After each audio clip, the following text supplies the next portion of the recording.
08, Part 2 Muscles, Chapter 1. There is nothing as good as bodybuilding to get your body tuned up and totally in shape. It doesn't matter whether you want speed or brute strength, whether you want to run or develop endurance power. The only activity that can build the entire body evenly and uniformly is progressive weight resistance training. 20 years ago, there was a widespread negative attitude toward bodybuilding. A lot of coaches and other people connected with the various sports claimed it was not the right kind of training for athletes, that it was just to look big and massive and muscular. They equated size and muscularity with awkwardness. All bodybuilders were said to be muscle-bound. It has now been proved that bodybuilding and weight resistance training are valuable for every purpose. Today we find weight rooms in high schools and universities. These are used by all kinds of athletes, from runners to baseball players. In fact, in the last 10 years, professional football teams all across the United States have made incredible advances through preseason programs in weight training. Recently, I asked Brian Oldfield what advantages weightlifting had given him, and he said his ability to put the shot farther and with more accuracy was directly connected to the increase in pounds of weight he lifted while training in the gym. Carl Schranz, a skier with a body weight of only 160 pounds, went on television and demonstrated the 400-pound squats he did for his legs. O.J. Simpson was able to win the Superstar Games with the extra points he won from weightlifting. It works for the guy who builds his body to be Mr. Universe, for someone who simply wants to trim down his stomach and broaden his shoulders a little bit, or for someone who needs to improve his circulation. Weight training is being used more and more for physical therapy following orthopedic operations. Its benefits go far beyond physical fitness. Bobby Fischer lifted weights to help him feel more confident before the World Championships in chess. Weight resistance training develops every muscle in your body, which is not something you can say for any other sport. Take tennis, for example. After you've played for some time, your legs will develop, but nothing significant happens to your shoulders, back, chest, or abdominal muscles.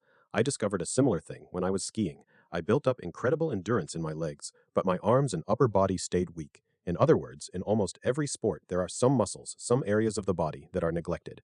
But I can promise you one thing about progressive resistance weight training. If you are doing your workouts properly, after a short time, you will notice that you not only feel and look better, but that your tennis, golf, skiing, swimming, or whatever will be greatly improved. You'll have better stamina, agility, coordination, and resilience. The general nature of exercise. One very good reason to train is that the body doesn't get enough physical activity to keep it tuned and responsive. 100 years ago, we had to do everything with our bodies. We had to walk to a farm to get milk. We worked to get lumber and stones for building a house. We had to work with our hands. We had to run. We had to crawl under things. We had to swim.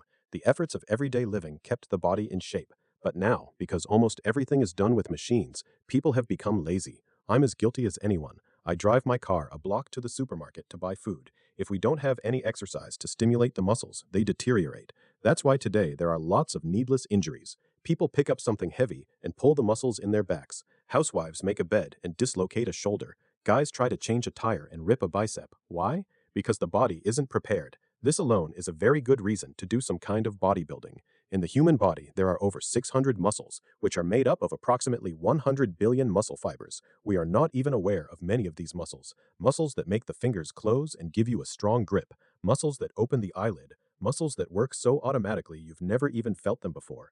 In fact, the human body is more than half muscle. Muscles are used in every movement we make. They propel food along the digestive tract, suck air into the lungs, tighten blood vessels to raise blood pressure when needed to meet an emergency. The thing that first turned me on to bodybuilding was realizing that through weight resistance exercises, I could stimulate each muscle in the body. I could be in control of it and not merely a victim of its weaknesses. Most people are aware only of muscles that they use in everyday work. But when you do unusual movements or use your body in unusual ways, you feel muscles you never knew existed. I've seen people who have climbed a mountain for the first time, 10 miles of hiking and climbing, and the next day they came down and said, "Wow, my calves hurt. My lower back is stiff." It was the first time they'd felt their calves or lower back in their whole lives. They'd never even thought of themselves as having muscles in those places. I remember once my mother was lifting up the heavy mattresses to make a bed, and she pulled her bicep. It was the first time she was conscious of having a bicep, and at the same time she was horrified that I was into weight training, that I was eager to stay in shape to avoid such injuries. Most people prefer to let their muscles remain anonymous. They take it for granted that the body just moves. Then they are baffled when something goes wrong. One of the benefits of bodybuilding is that it makes you aware of all your muscles. You start getting sore in certain parts of the body when you train. You realize what an incredibly complex machine the body is. For that reason, it's very important when you're doing your first workouts, laying the foundation for future training, that you are really sensitive and tuned in to the soreness. Remember the soreness and connect it in your mind with the exercise you were doing. This will help you later on to know that when you train certain areas, you should concentrate on a specific kind of exercise and do it in a specific way. From the very start, you should look on soreness as positive, as a sign of building, of growth, mind and body. You must consider that in the beginning, you are training the mind as well as the body. The mind, after all, makes you want to train. It turns on the body. Because the mind motivates you to train the body, you have to train the mind first. If the mind doesn't want to lift weights, the body won't lift them. The mind is incredible. Once you've gained mastery over it, channeling its powers positively for your purposes, you can do anything. I mean anything. The secret is to make your mind work for you, not against you. This means constantly being positive, constantly setting up challenges you can meet, either today, next week, or next month. I can't should be permanently stricken from your vocabulary, especially the vocabulary of your thoughts. You must see yourself always growing and improving. You should strive to improve your body a little bit at a time. Don't push the mind too much either. Let the mind stay hungry for more. Tease the mind a little bit. This is why I suggest you start small, with a fairly easy program. Let the body say to the mind, I feel good, this isn't too hard, I'm ready for more. Give it a little bit more. Then, slowly, as the mind is ready for it, you can increase the amount of weight you use and the number of repetitions you do of an exercise. A reason, you should know why you are going to start training. This is one of the most important steps in initiating a successful bodybuilding program. You should not go to the gym because somebody says, hey, you're a slob. You ought to do some weight training and get in shape. That isn't a good reason, because you would be trying to satisfy someone else's wishes, not your own. You should have a very good reason why you want to get into weight resistance training. The best thing to do is to sit down and say to yourself, what do I want to get out of it? What is my goal? Be honest. Honesty is the key to how much you can improve. Your reason could be that you want to be a bodybuilder, a competitive bodybuilder. That will certainly get you started training. But even if you only want to lose a few inches around the waist, you should be very explicit and spell it out for yourself. The reason I want to do this weight training is that I want to lose this waist. I look in the mirror, it looks horrible. Or, I'm a doctor, and when my patients look at me, I know they're thinking, what kind of example is he setting? Whatever your reason is, write it down and put it where you'll see it in the months to come. Next, you have to decide what you want to look like. Again, be explicit. My own image was Reg Park. I built it so clearly in my mind I could actually see myself standing in Reg Park's body. This second step, forming an image in the mind, creates what I call the want power. You have an image of what you want to look like, which in turn creates the willpower to go into the gym and work out. Now you have a goal. Without it, you'd be like a ship without a destination. You must know why you are training in order to give it your best and be productive. I conduct seminars all over the world, and the first thing I hear is, am I going to find out in this seminar how to do a curl? Will I find out how to do a bench press? I say to them, wait a minute, the first hour will be just on what our goals are, why we train, what makes us not go dancing in the evenings but go to the gymnasium instead and spend 2 hours doing workouts.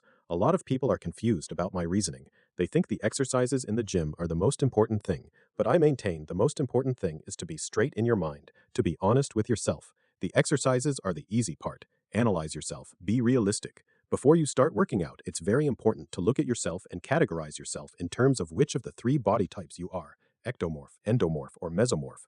Remember, these are not rigid definitions. Most people are a combination of characteristics from more than one type, but the dominant characteristics are what you should be looking for in your assessment.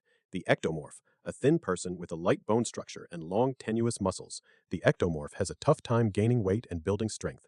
The endomorph, a stocky person with thick bones and a general tendency to be round and stout. The endomorph will gain fast and be able to handle heavy training. His body is more likely to remain blocky and muscular without showing great cuts or definition. The mesomorph, anatomically the ideal body for weight resistance training. The mesomorph has a large frame and the capacity for becoming muscular fast. You can improve your body. All that you should look for in training with weights is that you should achieve 100% of your potential. That potential varies greatly among 3 body types and individuals within each type. If you are a skinny guy, an ectomorph, you are not really lost, though your kind of muscles are the most difficult to build. You may need to change your metabolism and perhaps correct a problem with your thyroid gland so you can start gaining weight. So, in a way, you're on the safe side. If you're an endomorph, one of those round people who really don't have muscle tone to begin with, you should realize that your type of body will probably not go all the way to Mr. Universe. You won't have it as hard as the ectomorph, but you'll need to put more mental energy into it than the muscular type, the mesomorph. If you are a mesomorph, the athletic, muscular type, you are the one who might, if you have the right mental attitude, achieve a Mr. Universe physique. Remember, these are generalizations. The power of the mind is astonishing. There may be an endomorph reading this page who adamantly disagrees with me. He has it in his head that he's going to become Mr. Universe, and nothing Arnold can say will dissuade him. More power to him. If he believes it long enough and hard enough and matches his conviction with hard, relentless work, he might just make it.